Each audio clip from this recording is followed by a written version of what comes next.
are a teacher, parent, or a peer watching this video, it is vital you are aware of the likely consequences arises when a child is exposed to or get associated with activities under distinctive psychosocial development stages. Psychosocial development stages are 8 predetermined stages from birth to death proposed by Erikson, a German American psychologist and a psychoanalyst, that individuals navigate social and emotional conflicts that shape personality. A successful navigation or navigating this crisis leads to healthy development and specific virtues like hope, purpose, or wisdom, while failure can lead to feelings of inadequacy or mistrust. Also, Sigmund Freud, a psychosocial analyst, who proposed that human behavior is largely driven by unconsciousness, often sexual and aggressive impulses, alongside with childhood experiences and structural conflicts within the mind, like ID, ego, and superego. Here we'll dive straight into Erikson's stages 3 and 4 out of the 8 psychosocial development stages. Now, Erikson's stages 3 is basically an initiative versus guilt development stage, which encompasses preschool or phallic stage children who are between the ages of 3 to 5 or 6. Okay, here children starts to exert control over their environment, initiating activities and making decisions. So if it's successful, it leads to sense of purpose and the ability to lead others. If it fails, and excessive criticism or restrictions result in guilt. And so fear of trying new things and dependence on others also comes in.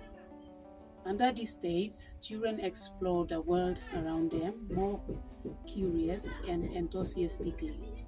They start to engage in more complex, imaginative play and become more assertive in their interactions with others. This stage's key crisis or challenge is to develop a sense of initiative rather than guilt. So, main question asked here is, am I good or bad?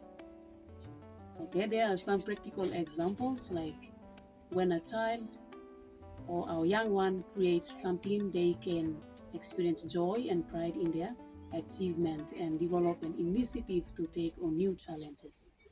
Another practical example would be, it's natural for a child to feel curiosity and excitement when learning new things. But if that child is faced with difficulty in mastering the skill, or get constantly told that they are not good enough, it may cause them to feel guilty and have a lack of self-belief in their ability to learn or progress. Another practical example would be, a young one may take the initiative to help with household chores and be proud of their contributions. Okay, if a child decides to dress themselves, they can feel a strong sense of autonomy and ownership over their physical appearance. However, when these efforts are met with criticism or contempt from adults, it can emotionally damage them and leaving them feeling guilty and humiliated. So you, family or LEPs, should help them develop on healthy side of it, which lay as foundation to build on from in the following stages of psychosocial development stages. Under Erikson, stage 4 talks about the industry or competency versus inferiority or feeling of suppression by children between the age or latency stage from year 5 or 6 to year 11 or 12 during the PBT years. Industry versus inferiority is the fourth stage of Erikson theory of psychosocial development stages, occurring between the age of 5 or 6 and 11 or 12, which corresponds directly to the elementary and the middle school age children. For example, From elementary to primary school age, it focused on children's desire to master skills, achieve goals, and gain recognition, or conversely, their feelings of failure and inadequacy influence them when they compare themselves to peers.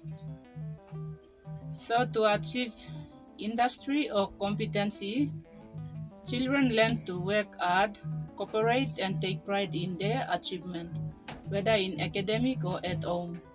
For example, they read, write, and do math calculation in school context and at home. They involve in playing sports or games and do other activity that makes them gain confidence and competent.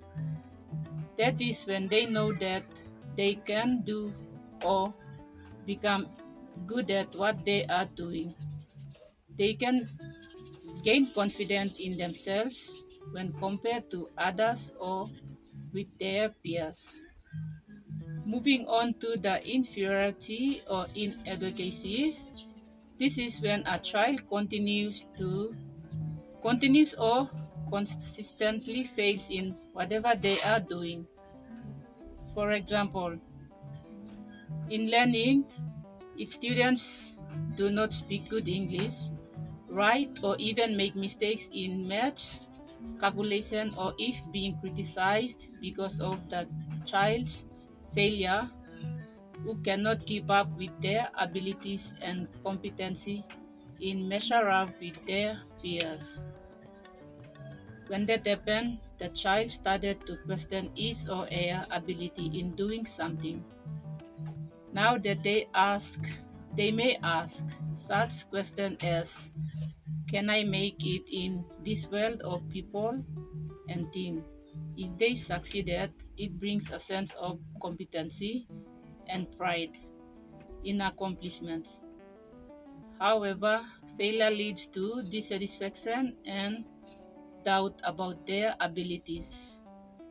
Therefore, to summarize, there are two key takeaways that have been highlighted, and they are: number one, caregivers or teachers should encourage children to explore, try new challenges, make choices in supportive environment. For example, in schools, teachers should help students develop initiatives and competencies in learning. Avoiding excessive Number two, avoiding excessive criticism and encouraging children to see mistakes as learning opportunities. Prevent feelings of guilt and inferiority and build resilience. With that brings us to the end of our presentation, and thank you for watching.